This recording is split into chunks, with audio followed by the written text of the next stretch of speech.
I want to welcome everybody to the Daily Cheat Sheet, here with Golan and a returning guest, my mother's favorite, Guy Goldstein. She absolutely loves the Australian accent. I want to remind everybody you could follow us and subscribe to our Rumble page, and you could also find us on YouTube. We try to broadcast live every day. So come check us out on Rumble and come check us out on YouTube. It really is good to see you.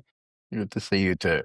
I was looking before the show and I was thinking to myself, what's the news? What's the noise? Right. And it's so hard to separate because so many of us, it used to be we would go and, you go to Fox News or you go to whatever to find your news. Now, a lot of people go to X to find their news. And going to X to find your news could, make your brain explode in the morning. But we were talking about before the show, the Minnesota thing, which goes all the way to the United Nations at this point, with the Somalis and the United Nations committing fraud. We would never have heard about this if Elon Musk did not buy X. 100%. I mean, it's been one of the most fascinating stories to break out. Like there's been a couple of publications in Minnesota that have been trying to talk about this for years. It's actually, I remember a few years ago when there was a lot of press being about Ilan Omar, that the Star Tribune, I can't remember the exact name of the paper, but local Somalis in the community were trying to speak out about these things to the local press because they were concerned that it was going to have a negative impact on them. And the whole story got buried. It disappeared. Nobody heard it. Nobody was talking about it. And then all of a sudden, one tweet from Elon, and it's the only thing that all of a sudden the entire thing has come undone. And it's been remarkable to see. Listen, Golan Guy is 100% correct. It's remarkable to see. I brought up before, you would never have seen when Elise Stefanik went after the university deans. There's so many stories you would never have seen. It would have been on like C-SPAN 3, right? Because all that stuff is recorded live. But this Minnesota thing, the estimates on the low side are probably close to $50 billion, probably. That is, and it's been going on for years. It didn't happen overnight, a fraud thing like this go on. And we're witnessing right now. Good for Nick Shirley for getting it out there, and good for Elon Musk for buying X $44 billion, or Twitter for $44 billion, losing $44 billion. On one hand, free speech could get out. On the other hand, free speech could get out. Go on. Look, this is one of many, many stories. If X or Twitter, whatever you want to call it, didn't exist as it does today, there are a lot of news stories that would never reach the public. And you're talking about the problem being the gatekeeper concept, the legacy media getting to decide what's important and what's not. That no longer exists anymore because of a platform like this. And it's not just X, but X primarily, right? Stories that don't fit the quote unquote narrative are buried, or they're delayed, or they're minimized, or what did you say, Guy, when you and I talked, their memory hold, or they're forgotten quickly, all of that. This is a perfect example of it. This Minnesota Somali fraud case, you're talking about massive taxpayer fraud. You're talking about billions, not millions, billions of dollars. You're talking about federal indictments. You're talking about government officials that now, at the very least, are not running for re-election. We'll see what happens next. You're talking about the United States taxpayer being one of the biggest funders of international terrorism in the world. I was going to get to the Al-Shabaab part of it, and it barely broke nationally until X shared court filings. They shared indictments. They shared sentencing documents. No editor can spike a story that is going on X, or that Musk is retweeting.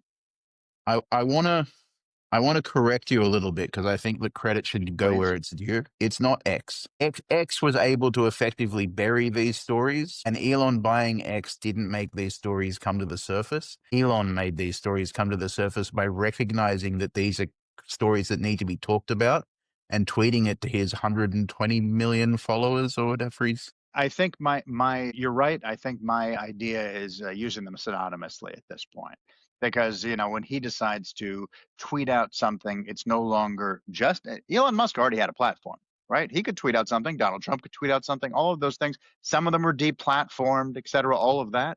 But now when he does it, it is the institution of X, as well as Elon Musk's stamp on it, that is going out wide. And the reason I say it's important to understand that is because the algorithmic suppression is real, and it still exists. And it's also important to note that there are journalists who have been talking about these stories that have been buried for a very long time. And there are mainstream journalists who have been running cover for these stories for a very long time. So it's not just these stories don't make the mainstream news. It's these stories get to the mainstream newsroom and they go, how do we spin this into a story about Donald Trump's a racist?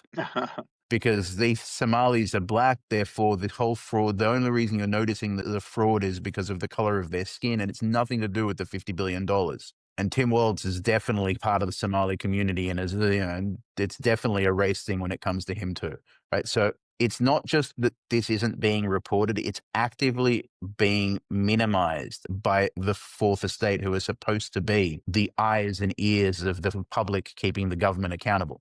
Well, and So part it's of a this, complete and look, betrayal. Guy, you're an AI expert and a computer tech expert and things like that. So you may be able to speak to this in more detail. But the other part of it too is that safety systems that were built into X before it was called X, when it was still Twitter, pre-Elon, were never fully removed when he took over. It would require an entire overhaul that didn't happen. And that's crucial, right? Because people don't talk about this. It was built on years of automated trust and safety systems that are like the black box machine learning models that haven't really changed. So there's still like this legacy infrastructure in place that causes some of the inertia, despite his desire for that not to exist. Well, I want to get into that in a few seconds because that was the violinist story I sent to Guy, the Canadian violinist. The fiddler. The fiddler. who is wasn't allowed to perform because of ChatGPT. But I just want to get back to the point that we're bringing up, though, because I think it's an insane story, and I wanted to. This is one of those stories because we constantly get new listeners. Why it's so important to keep on talking about certain things. But I want to get back to this just a little bit. Guy, to your point, the news stories were always there. They were being suppressed. So even though Elon had 120 million followers, whatever it was, before he owned X, he still wasn't seeing the stories. So now he's actually seeing the stories. And obviously his child having that surgery during COVID or, really raised his awareness. But we're really being inundated with a lot of news stories that we almost don't know what to do with all of these news stories that are in front of us. And it's like playing catch up right now.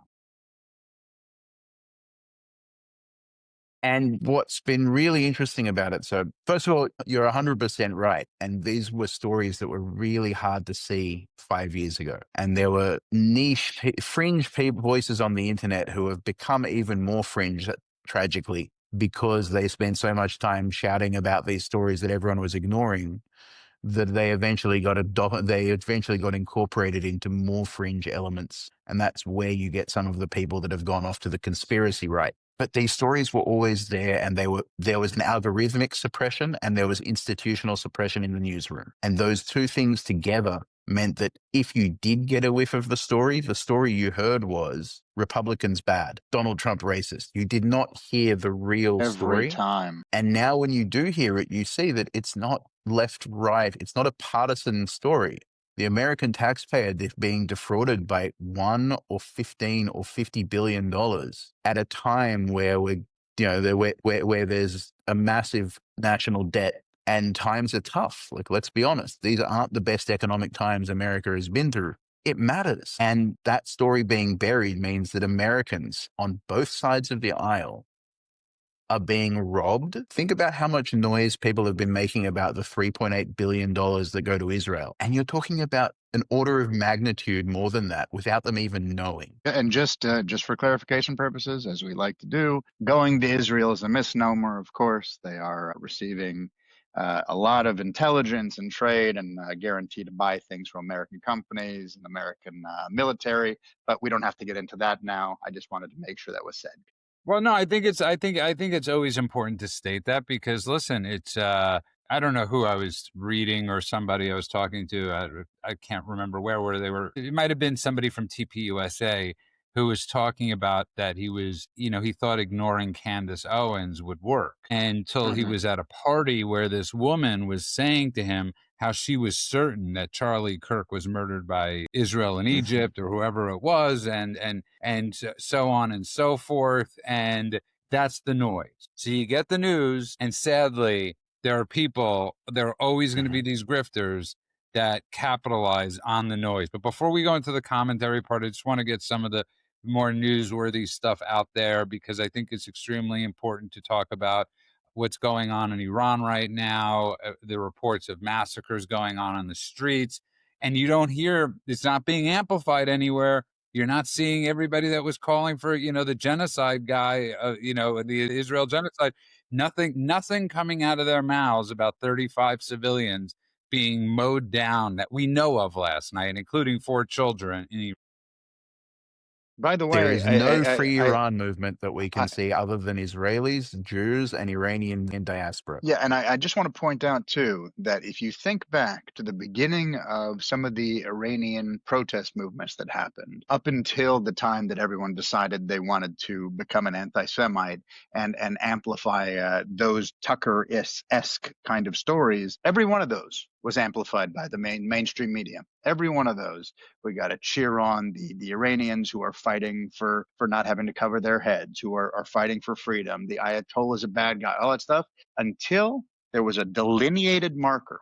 And then suddenly they disappeared like a fart in the wind from the news. So I will say, by the way, when it comes to the Iranian revolutions in general, what you see is that the news likes to get excited by the trigger event when it's sort of an open society, civil rights trigger event. So Masha Amini was a very important marker. The media was got very excited about the story of Masha Amini. It was very, it fit Women's the narrative. rights and the narrative, yes. But it always goes quiet once the revolution starts. Once it's people burning police stations, once there are people dying in the streets, the news looks away. And that's been consistent with Western media for a very long time. And you hear it from the Iranian people. They keep saying, why, when we fight for freedom, is nobody there to listen? It reminds me a lot of... Well, Guy, because it's that old expression with the news, if it bleeds, it leads. Only in Israel, only with Israel. If it's happening in Iran, it doesn't lead. If it's happening in these other places, it doesn't lead the story. And that's a fascinating thing. It's a scary thing, I should say, not fascinating. Do you remember when the fall of Hong Kong? Yeah, of course. Talk about this all the time. One of the things, the most profound image for me from the fall of Hong Kong, so for anyone that doesn't know what I'm referencing, it was when the Chinese Communist Party retook control of Hong Kong in a very aggressive way. The thing that stood out for me was the people of Hong Kong who came from they were part of the Commonwealth, valued things like liberty, freedom, all the things we stand for and our nations claim to stand for. They were flying American flags as a symbol of their defiance of the Chinese communists. And America never came, and that broke my heart. It was absolutely heartbreaking that nobody came to help them. And the Iranians are the same. Wait a second. You're talking about us not coming. It disappeared from the news. China taking over what is essentially, thanks to the national security law, a sovereign nation. It was like 5 seconds of a front page global alarm, and then instant background noise, and then muted altogether. I talk to people now who, if they missed Tuesday's paper, didn't know it happened. And that's the insane thing to me. You're talking about activists, thousands of activists and journalists and this and that being arrested and exiled and disappeared and everything else. It literally disappeared from the news in an instant. Forget us going in and helping. We didn't even And what year talk is this? about Just so it. people know. Oh, that's a tough question. That's a good question. I'm not entirely sure. It was, remember where I was standing when I first heard about it, but I can't remember exactly the date. But doesn't that speak to how crazy it is as well? 100% it does, especially to two people that are extremely good with their memory and dates. But also, mind you, this was happening before MAGA. So that whole idea of interventionist, non-interventionist argument, debate wasn't actually there at that point. I want to move on, though, a little bit, if you don't mind, because this story really bothered me yesterday. And that is, it's another story that would not have been amplified and we would not have seen it, was this Hampton Inn, I guess. It was a Hampton Inn in Minneapolis that has an agreement with the government which is owned by Hilton to lodge federal employees. Now, we would not have seen this story pre-X. We wouldn't have. They refused ICE agents and Homeland Security. They refused them rooms. And, so the Trump administration is the GSA today announced it's terminating Hampton Inn and Lakeville from its approved thing. It should really, in my humble opinion, do that with the whole Hilton chain. If you really want to punish them, do the whole Hilton chain. But God, this is another story, and it's a sick story. And I know it's like we're jumping around from weird stories to weird stories, but again, these are But they all all come back to Minneapolis. but it all comes back to Minneapolis. That's right. But again, these are all things. And the one thing I want you to talk about later, because you got into it before you get into it, is the Al-Shabaab thing and that how we're funding terrorism that nobody realizes. But Guy, this is another example. I'm glad people are finding out about this. It won't bother people on the left because this is what they root for. But definitely not a good business thing, as we discussed yesterday. Right. And first of all, I think you're right. It's important that stories like that are getting out. But I also think that what's really important is that we're seeing legitimate and proportional consequences to actions that 15 years ago, even 10 years ago, would have been unacceptable in our society. Right. So for the last 10 years, there has almost been an exemption on consequences based on political alignment if you were on the side that happened to not be making the news for everything they did. And people got very comfortable doing things that once upon a time would have been considered absolutely illegal, right? So it's not canceling, it's not bullying. This isn't some sort of, this isn't government overreach. This is it's a very real, very legitimate consequence for a business that's engaging in discriminatory behavior, violating contracts, and basically spitting in the face of the nation. No, well said. And go on. I love what he just said. Also, because of the way he says it with his Australian accent, he could pretty much read a menu and it would sound good. Hey, Judah's mom. Now, Yeah, you sound like your mother right now, Judah. yeah. Relax. Well, but Wait, but I want to point out, because we got to be fair about the whole thing. We can't attack without also explaining what the actual situation is. You said, why not go after all of Hilton? I pointed it out yesterday. I'll point it out again. This is an independently operated branch. Number one, we can't necessarily go after Hilton as a whole, but also Hilton acted today. They kicked out that Hampton for not allowing ICE in. That franchise property, they said it wasn't meeting its standards, wasn't meeting its values, and they terminated their involvement with it. So they're fixing the problem, at least. Look, that may be them saving face, it may be them doing some work after the fact, but we have to at least acknowledge it.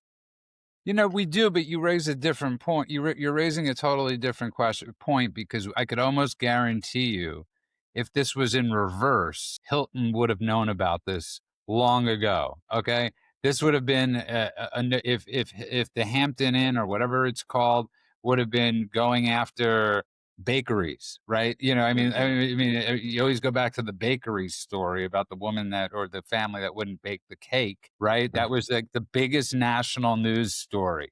Never the reverse. I mean, never. Think about it like this: Jan 6, only person killed, Ashley Babbitt. How many people know that? Conservatives. You absolutely. If you name Ashley Babbitt, means. But wait, I got to tell you, it's a personal anecdote, but it's worth telling because this is the reason why I'm sensitive to it. I walked into a coffee shop, a brand new being built coffee shop in Barcelona. I saw they had a La Marzocco coffee machine. So right away I was like, all right, they at least know what machine to buy. So I wanted to meet the people doing it. Someone was behind there taking care of all the building. He stepped out from behind the machine. He had a Palestine shirt, Israel kills, all this stuff. And I went ahead and left, and then waited till the place opened, and then wrote one of the most scathing reviews I've ever written in my life. Never been there. So that's that. So then the owner contacted me and said, I'm very pro-Israel, pro-Jewish. I know your friend. She told me that you do that when you see anti-Israel places. And what happened? I explained the situation. He was like, I had no idea. That was one random employee who is gone now as a result. So sometimes that happens too. There could have been one guy who was like, ICE, screw that, click the button, and they had no idea. So I just want to be at least a little bit sensitive. No, it's a very fair point. But one thing that we've noticed with almost everything is it's systemic. It's very rare that these are one-offs, and And Guy, I'll get to that because it's very interesting. Obviously everybody that knows I'm not a huge JD Vance fan, but at the same time, as I brought up yesterday, this person identifies as Julie, a guy, burglarized his house. The crime for doing that to JD Vance's house should be far greater than to a regular person's house. It really should be. Just like I've said, if you get a DUI with the advent of Uber, the severity should be, the punishment should be harsher. But in this case, again, Guy, how many of these cases have existed? We have to do a deep dive and go back. I would say go back and look at Sandy Hook. How did that kid identify? We would never. I mean, this just didn't happen. Is my point.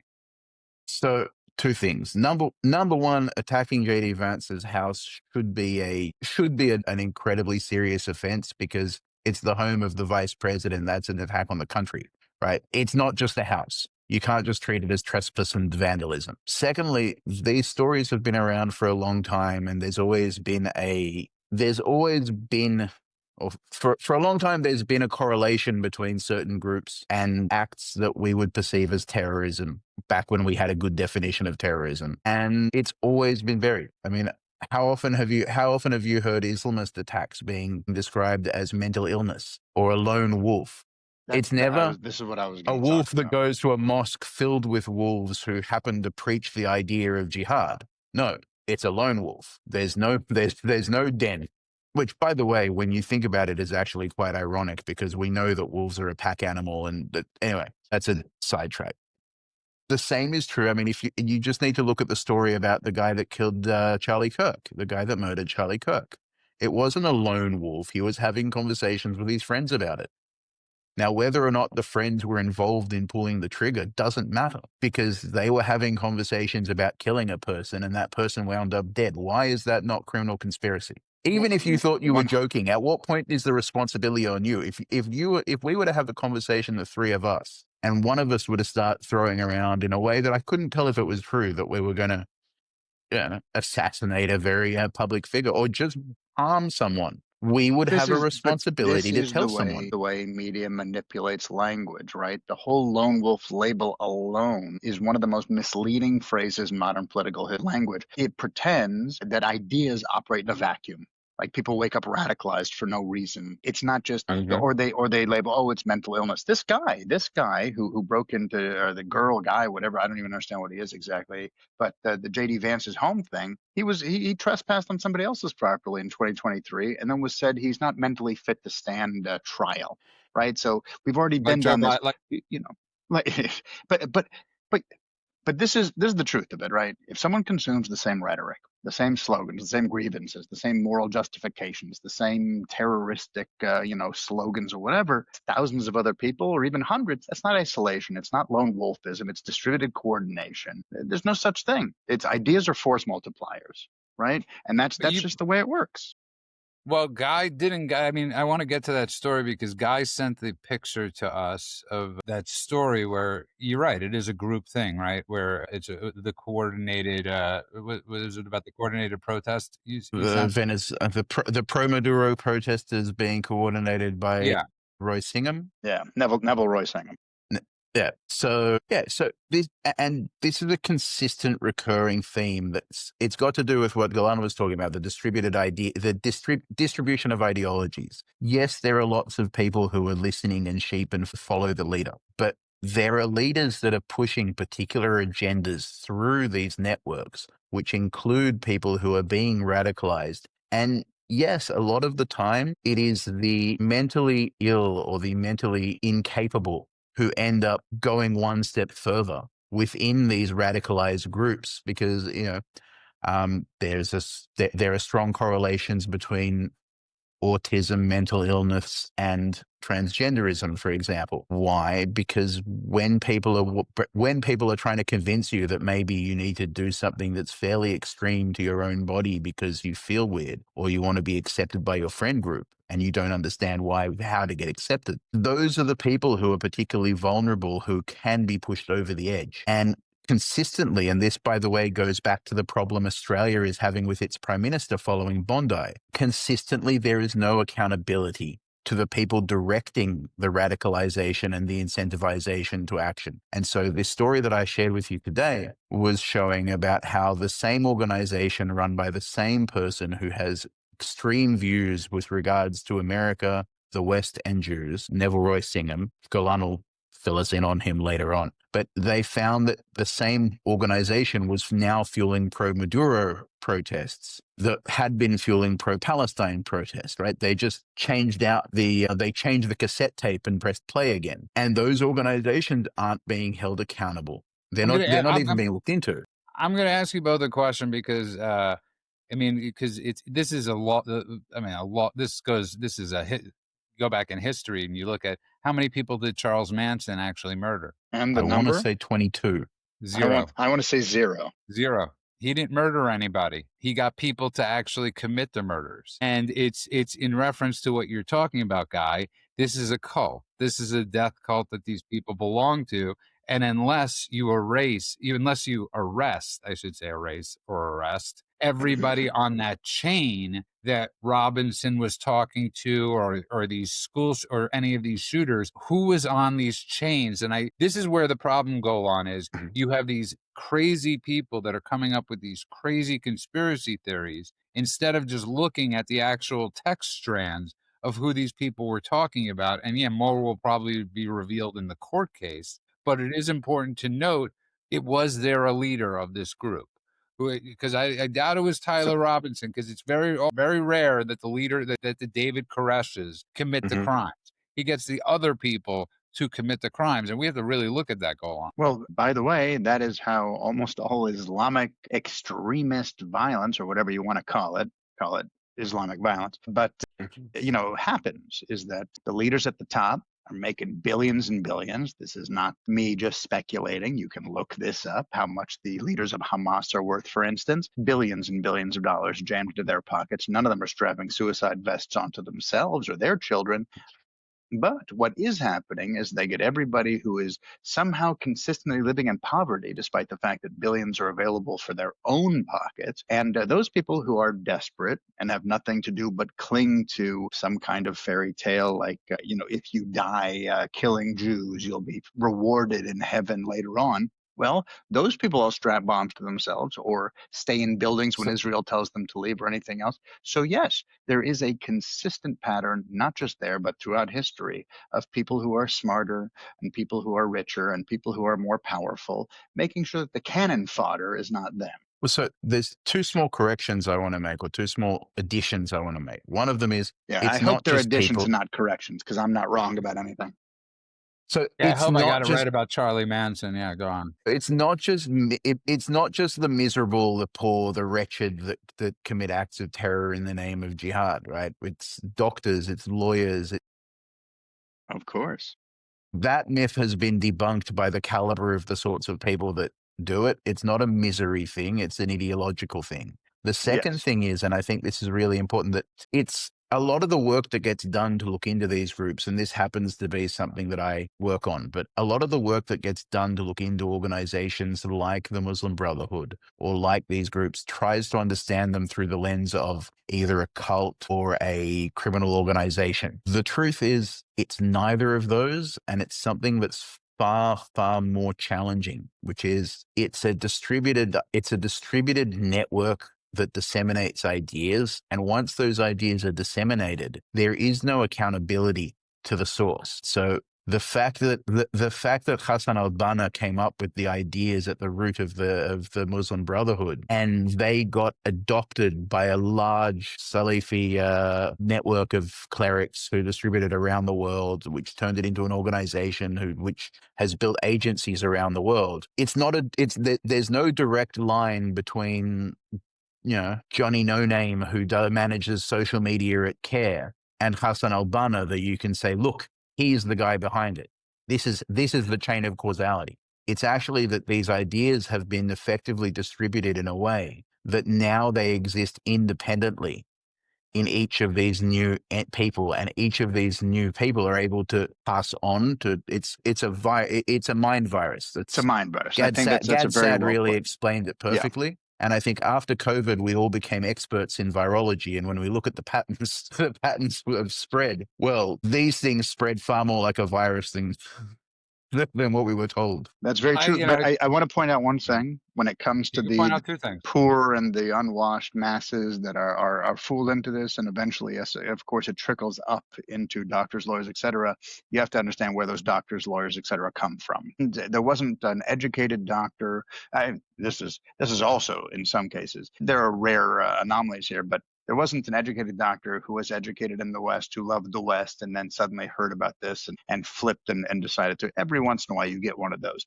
But the majority of these people came from the poor, unwashed masses who had been brainwashed into having only one idea. And then as they proliferated and they eventually, through the funding of some of these organizations, were able to send their children to schools to become, masters of society who still shared the same ideology. They still started at that first place in many cases. And I would actually put it to you that is one cluster that has become that, but it's also, you only have to look at the recently inaugurated mayor of New York to see that you can be very well educated and come from a very wealthy and well-educated family and still hold those beliefs. And that indoctrination comes through regardless. That's right. And without necessarily having direct associations to any organization that is directly connected to the Brotherhood's known entities, you can still act in ways that align with their ideology and align with their objectives. Can we put that in quotes? Because we do know that both his mother and his father have direct ties. But they're not an organization. I want to bring this up though, because it's something I often talk about with Ben Steinwith, and he got it from his wife, and it's hereditary. And it's really a wild thing how we're willing to look at everything being hereditary or in the genes, except for hate. That's one of those rare things that we refuse because we want to do the nature versus nurture and give everybody a fresh start. Well, not everybody deserves a fresh start, okay? Elon Musk brought this up the other day. I don't know if people saw this video where he was talking about Israel and he was talking about the kids in Gaza, right? They're continually getting the same textbooks over and over again. They're getting textbooks that teach hate. Mm-hmm. And unless we deal with those textbooks, and we're talking about generations, nothing will change. The same goes for the inner cities here. We are talking about generational problems that are not going to be like this. You're not going to flip, they do that and they're going to be healed. So, Guy, a lot of this stuff is just, it's in there. With Mamdani, I'm sure his grandparents, his great-great-great-grandparents were all evil Sobeys. So it is in there, I would say, that in the interest of being scientific, it's not necessarily genetic, but people aren't born into a vacuum. You're born into a certain family that's part of a certain community that has a certain set of cultural values, and those things do shape who you are. So it's true. Maybe if you took that baby the moment it was born and put it in a completely different environment, it might turn out completely as a completely different person, not indoctrinated in that ideology.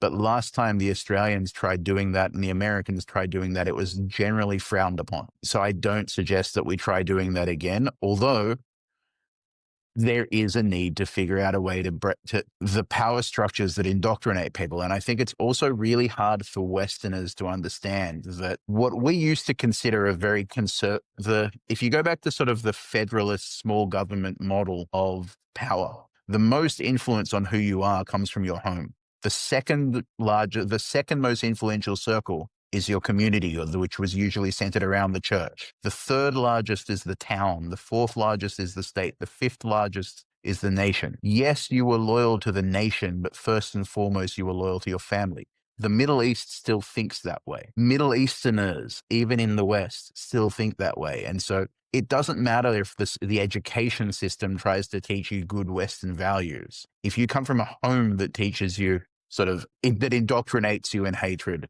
and you go to a church, synagogue, or mosque that teaches you to hate, the school can't fix that because it's lower in the hierarchy of influence that defines who you are as a person in that But cultural at setting. least, and by the way, I agree with you 100%, but at least if one of those, all those levels you just mentioned, if one of those levels starts to speak against all the stuff you knew, you'd at least go, well, that's weird. Why would they do that? Even if you dismiss it, right?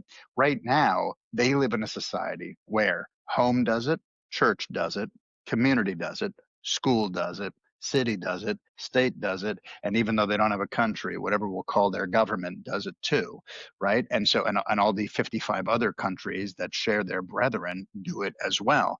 And we know this. We know that even if we go with the conceit that most Muslims are not terrorists, I'm happy to do that.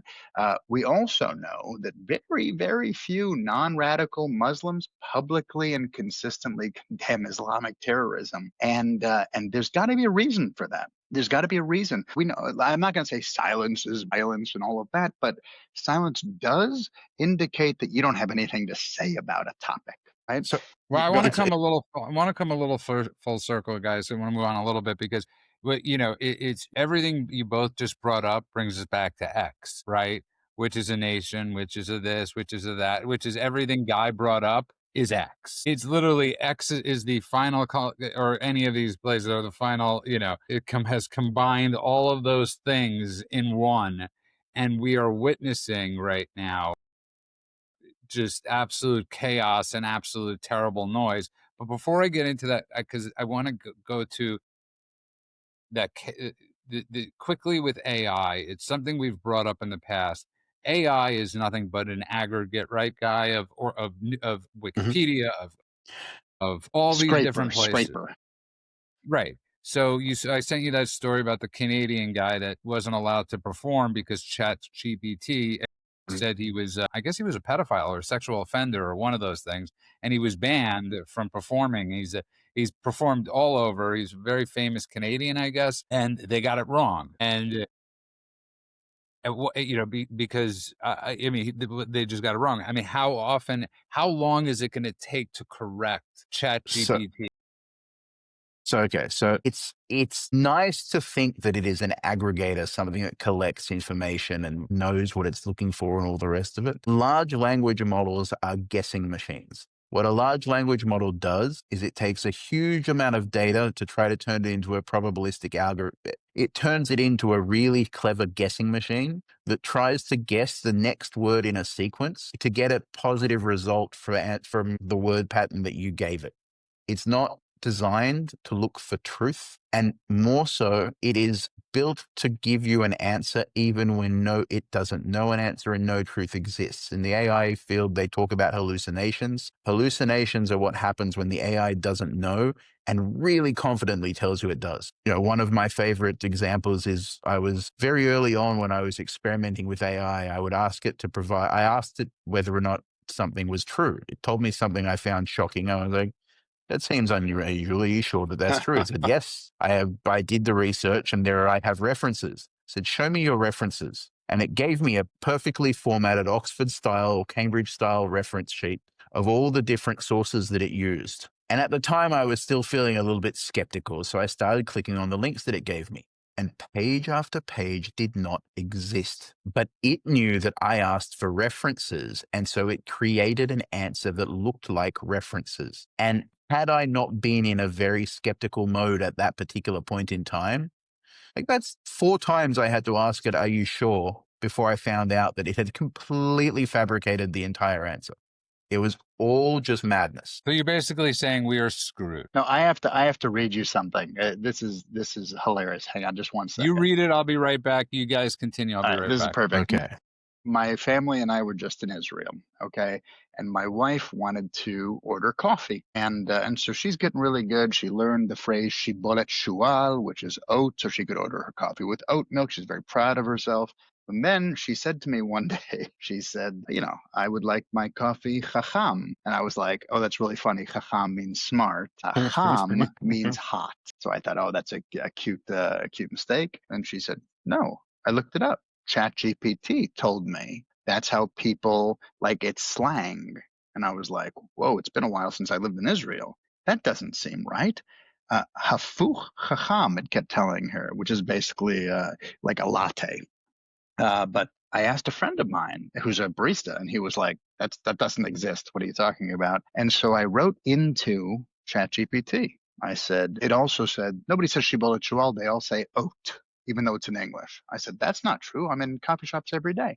So I wrote to it, just so you know, nobody in Israel is saying oat or chacham for their coffee. Here's the response. Fair, completely fair. And you're right. This is after going on and on telling her all of this stuff. No cafe in in Israel or in Tel Aviv would say this. It is simply sitcom exaggeration. You're correct on both points. Nobody says oat. They only say shibolet shual. Again, just to clarify, Judy, you were gone for a moment. This is after it told me, or told her over and over again, just say oat, just say chacham. Then it says, just saying oat is not how actual Israelis order. 2, nobody actually orders chacham. This is the more important correction, and you're absolutely right to call it out. In real life, people would never walk up and say chacham is a standard order. Baristas do not expect it. You would seem odd for doing so. This is after telling her this is how to order your coffee. This just happened. This was a week ago. So my mind is blown right now, and I appreciate you both for scaring the crap out of me and probably anybody that will listen to the show. But Guy, I want to just move on a little bit. What is the solution? So I think it's important to understand that LLMs are the absolute newborn iteration of AI in the modern world. We act as though this is the most advanced technology humanity has ever created, and maybe it is, but it's a technology that is in its infancy. The LLM structure is not a truth generating structure. And one of the real challenges is truth is a really complicated problem in a postmodern world. And so what you wind up is that is you have 2 different models that AI companies try to use to create a generally accepted version of truth. The first one is something that I refer to as algorithmic authoritarianism, which is when they define trusted sources and those trusted sources get to define truth. So one of the things, if you work with OpenAI products, for example, or Claude, or Anthropic, is on issues relating to human rights, their single source of authority is the United Nations. Their second order authority is human rights NGOs. Now, why do I know this? Because I do a lot of work writing about Israel and the situation in Israel, where human rights has been weaponized in a way that's fairly obvious to most people who are probably watching this show. And because of the algorithmic authoritarianism, the fact that the algorithm has decided that there are preferred sources like Wikipedia, which right up there with the UN in terms of credibility, then what it defines as truth is what the UN says is true, which is not good if you believe in sort of reality. The other alternative that you see is data-driven populism. Sorry, these are terms that I've sort of created to describe this situation. It's data-driven populism.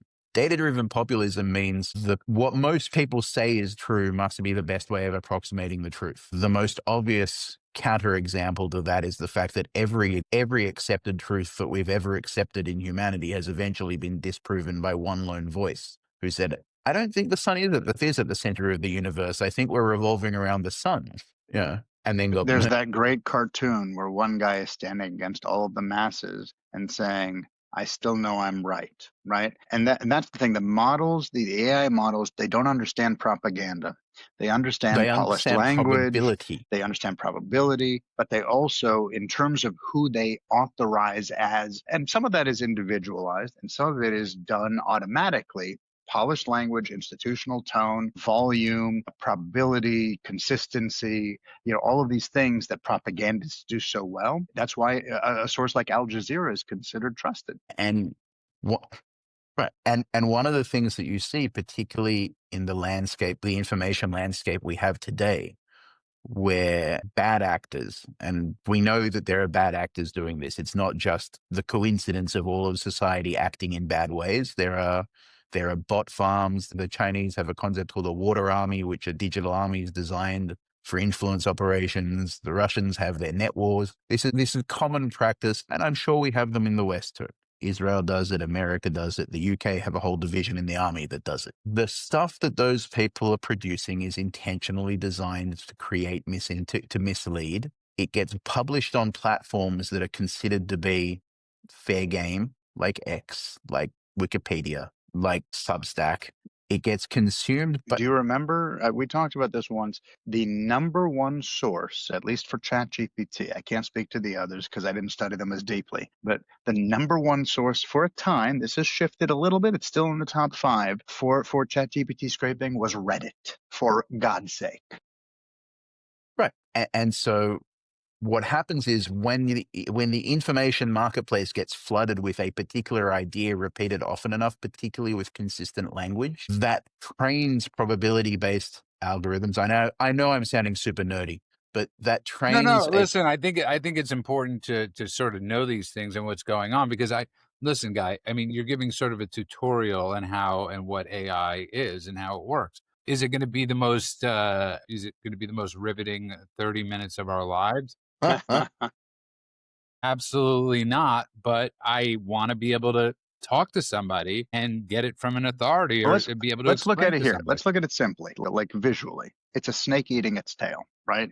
You have activism that does its thing. The institutional reports come after that. They report on that activism, which leads to media coverage. That media coverage, mainstream media, trusted sources within the AI sphere, right? And then that leads to AI output, which means activism directly to AI output is just a snake eating its own tail.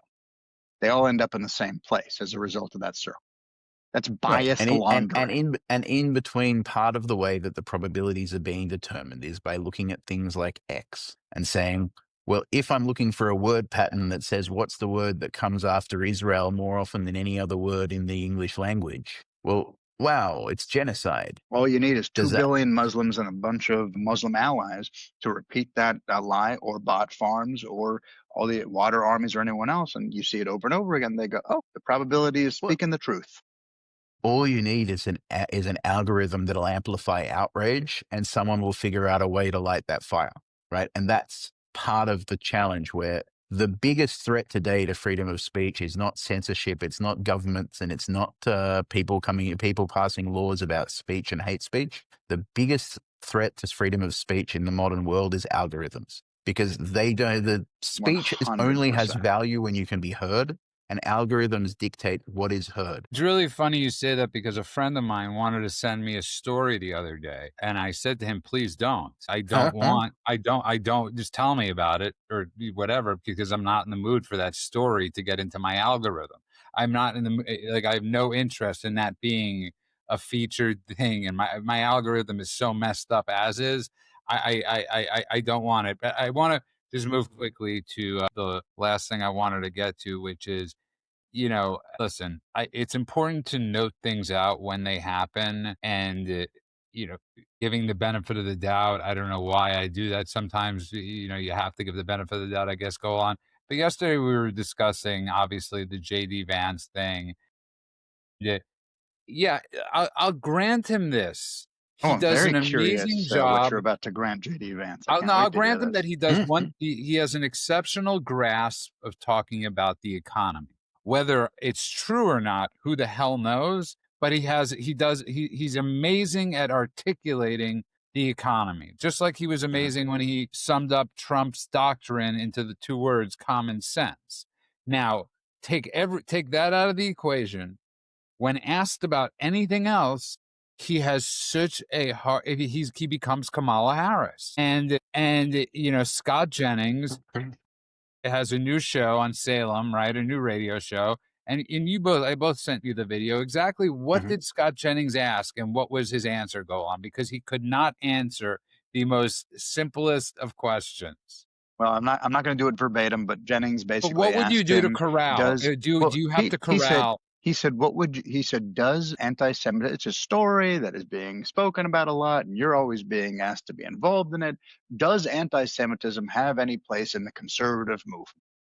And does it need to be corralled? Does it need That's what his need to be biggest point of corralled? his And his question was. answer was, all lives matter, Scott. Well, I'm paraphrasing. Basically, what he said was, no, anti-Semitism. And then what he did was called the hardest pivot you could possibly do, in which he never mentioned Jews, anti-Semitism, Jewish hate, Israel, or anything else ever Or again. Christianity, for Or that matter. Christianity. He just said anti-Semitism or black hate or white Or white hate. hate. Threw that in there.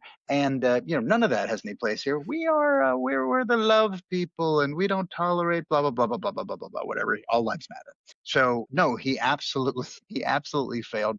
You're right when he talks about the economy, because it's not going to offend anybody. His in his tent, the people that he thinks, the Tuckerites that he thinks are propping him up, he's usually clear, disciplined, and effective.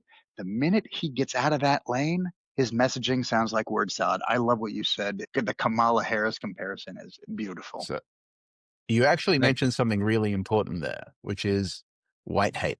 I don't like the concept of dog whistles. I don't like the concept of You talking and about Mend would get specific. along. He doesn't like dog whistles either. But what I've noticed from my experience writing about Israel anti-Semitism and debating people in the comment sections of the things that I publish is there is a new trend amongst right-wing anti-Semites to talk about the fact that anti-Semitism is a way of Jews claiming all the hate, and white hate is real and gets ignored. That term white hate is almost exclusively used by what would have once been called the far right when that meant anything. And today I'm just going to call you can either call it the Catalsons or the what's his name, Nick Hitler.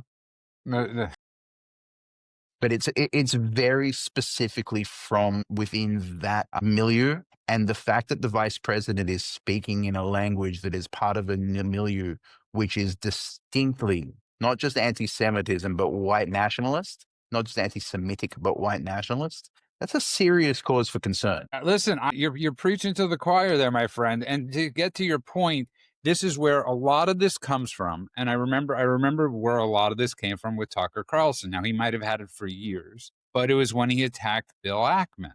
Now, Bill Ackman is a lifelong Democrat who, after October 7th, became an extremely vocal advocate for what was going on with Israel, for what was going on with the universities in America. Literally, he was a one-man wrecking crew.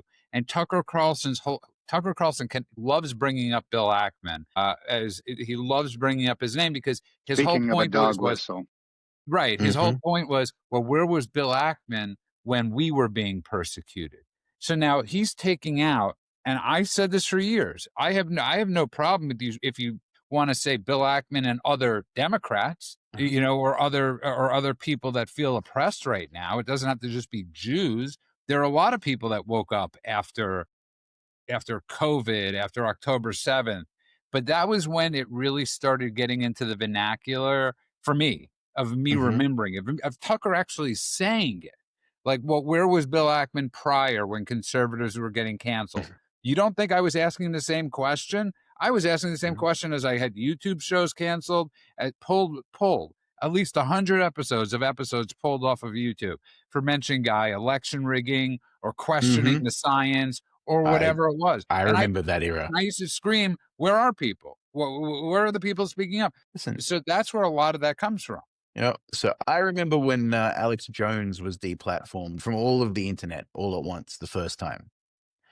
And I remember I'm not a huge fan of Alex Jones, and I suspect he's not a huge fan of me. Something about the nature of who I believe, the God I believe in. Rubio, for that matter. I don't know if you saw his brush up with Rubio, but it was fantastic.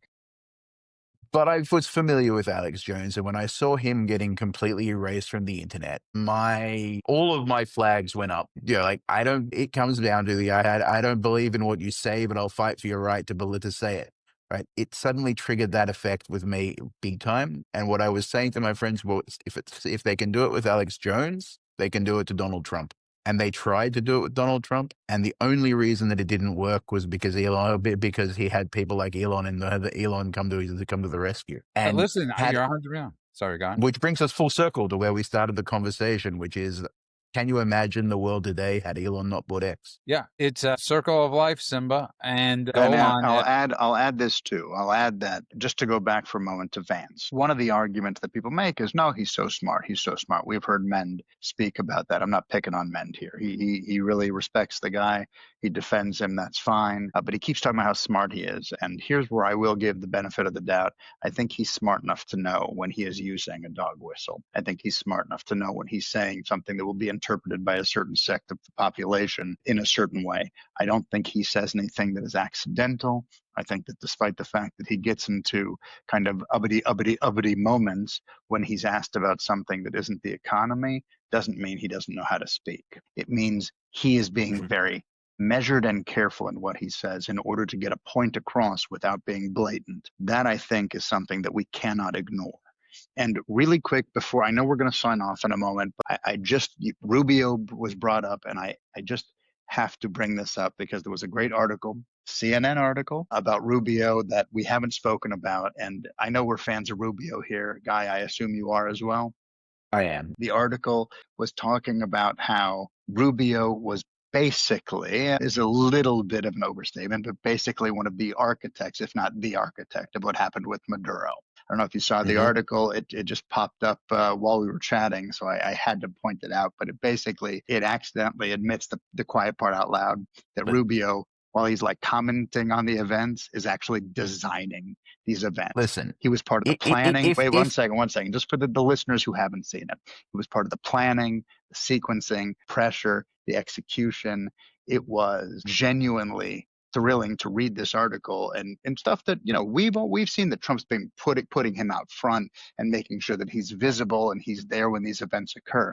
But this shows that Rubio is 3 steps ahead of everybody. He's building the architecture for this kind of action. I love the guy more and more all the time, and I wanted to highlight it here before we signed off. And who said it? Who's got to always give me credit. Who's been preaching Rubio? Hey, especially in our private. You have, but hey, so have I. In our private. Anyways, Guy, go on.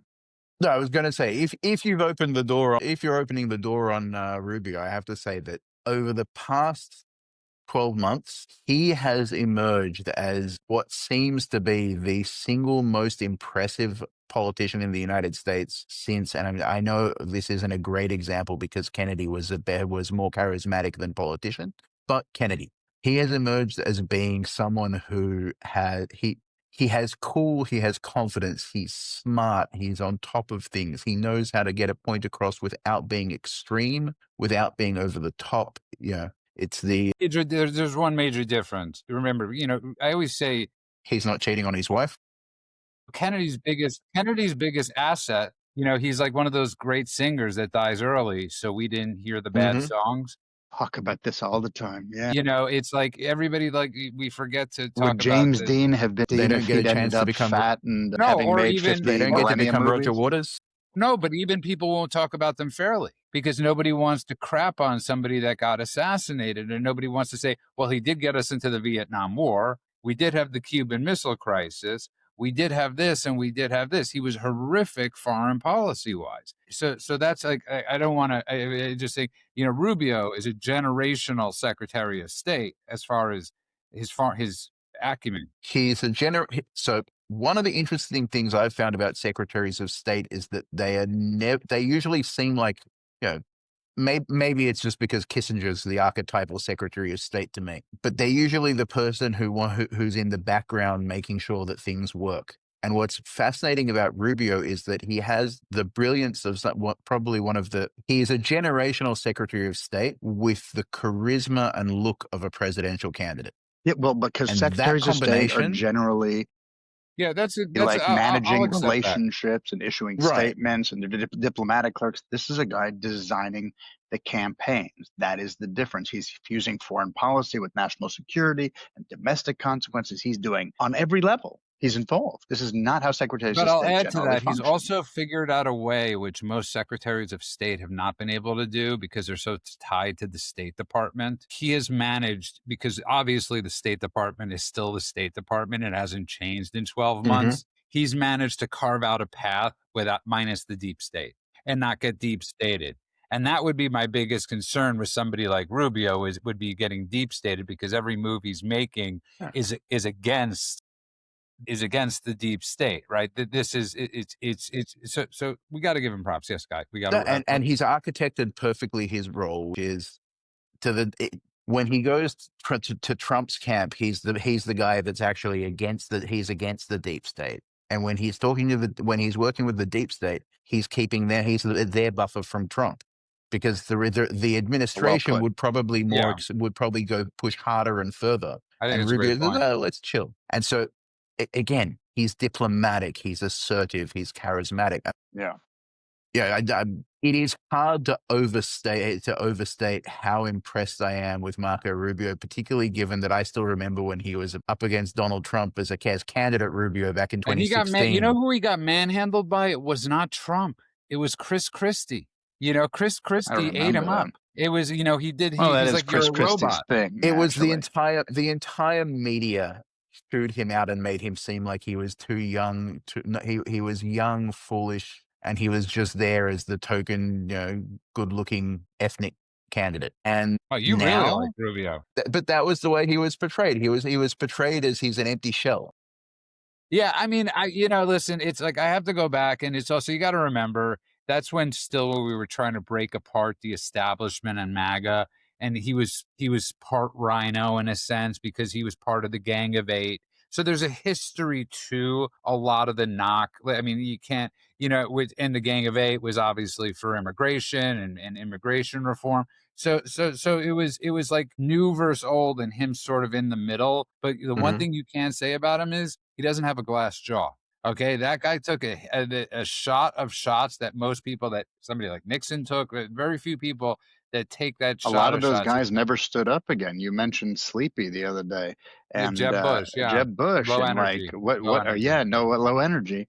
When's the last time I heard his name? Was the last time you mentioned it? Before that, Right. The I last think time it. I heard his name was when he was happy the other day that Trump went after Maduro, And and before it's that, it so was the please clap meme, and that's about it. yeah. But the last thing I just want to say this. It's like extremely interesting because I brought this up yesterday, and we're learning that sadly, I mean, thank God nobody was killed, but soldiers were injured in the attack the other day. And you had Megyn Kelly on her show yesterday talking about how she was so angry, like she was used to work for the network Fox, and she turned them on and they were cheering this thing, and she's not there. She's not ready to go back to where she's cheering. She's at a yellow light. She's not red and she's not green. This is literally, guy, what was coming out of her mouth. She's yellow, because Trump said he might put boots on the ground, and she doesn't want her listeners' kids to be those boots, and she's got kids and two boys and whatever she wants to say. It was like, Mhm. oh my God, like, are you like what? Like, who's paying you? Who are you trying to get clicks from? But guy, the point I wanted to bring up, why I think people were celebrating this the other night. First of all, we should have celebrated the bombing in Iran much more than Mhm. we did. But what happened the other night was it felt like American exceptionalism was back. And Mhm. that's what people were cheering for, myself included. Do I know what the end result with Maduro is going to be? Obviously, Venezuela is still being run by some really bad people. It's not the magic elixir. But for a moment, it felt good that there were these four people on stage in unison talking about an event Mhm. coherently. Remember the last, remember Kabul, when Kabul, and the way we left Kabul and all that stuff Mhm. that we dealt with for 5 years, 4.5 years of just, or 4 years of just babble. And it was such a refreshing thing the other night. And I think for her to poo-poo it, sometimes, yeah, it is crapping on the soldiers that went in there and did that. So that's just my So I think one of the things, and by the way, what happened in Venezuela, regardless of the fact that there will be consequences that need to be dealt with, was a good thing, right? Maduro was an evil person. He was a bad person by every indicted, definition. indicted with a bounty In on his head. indicted, but if you go back to just go with something as simple as show me who your friends are. You only need to look at the world leaders that he's collaborated with to understand that he was not a good person, not for Venezuelans, not for Americans, not for anyone else in the world. Him being gone is a good thing. The fact that America understood that the American administration understood that the only way to address this was through unilateral force is really important. And what's even more important still is the fact that the operation will go down in history as as a miracle. So it's very famously, people don't teach the 6-Day War in military academies because there's no explanation for how Israel pulled the 6-Day Did you War know that, off. Judah? Did you know that? that it's not That what? taught because it was so miraculously, unbelievably impossible that they don't even know how to teach it? Did you know that? No, I did not know that. I would have thought the same thing for Entebbe, for that matter. So yeah, Entebbe, Entebbe was Entebbe's actually the impetus for us counterterrorism, creating Delta Force, right? which is the movie Very that cool. Golan would have made featured, but would have been an amazing extra in. Chuck Norris. Amazing. Oh my God, Uh, all day. okay, wrap it up quickly because we got to wrap it up. And Okay, so to wrap it up, the operation in Venezuela, thank God no one was killed. Well, I think we should all wish the soldiers that were injured a refuah shlema, speedy recovery and a whole recovery. But the fact is, that operation will be the stuff of legend for 100 years. That operation will send chills down the spines of dictators that think that they can mess with America for 100 years. yeah, and I think it's very proud. Like, when the world watched the Hezbollah attack of the beepers, Hmm. everybody was like, "Holy crap!" And I Right. think it's so important for Americans to see that we're Americans again, to see that we're back. And yeah, we don't know what the final solution is, guy. And you know what? The B-52s over Iran showed that America has the bombs, but Venezuela shows that America has the balls. I like that, and That's a closer, right? yeah, that's the perfect closer. And I'm also going to snag from you later the post. Show me, what is it? Show me your friends, and I'll show you. Show me what was it? Show me your friends, and I'll show you the person, or show me the person, and Show I'll me show your you. friends and I'll show you who you are. No, show me your friends, and I'll show you who you are. Did you make that up?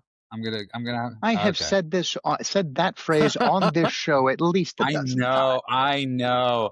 Okay. And on that note, I want to thank everybody that's been tuning in. I want to remind everybody, find us everywhere. Find us on Apple, Spotify. Don't forget to give us that 5-star review. Follow us on Rumble and YouTube. But most importantly, go to thedailycheatsheet.com.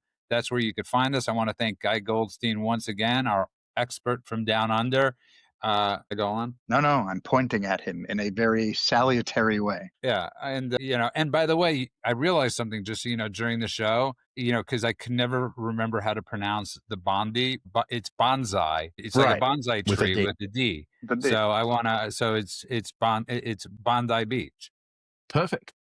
Thank you very much. So I got that from you from the show. So thank you for phonically helping me via the Karate Kid, which is where most of my knowledge in life comes from. So on that note, I want to thank everybody. Again, you can find this at thedailycheatsheet.com. I want to wish everybody a good morning, afternoon, and night world, wherever you are. God bless you all.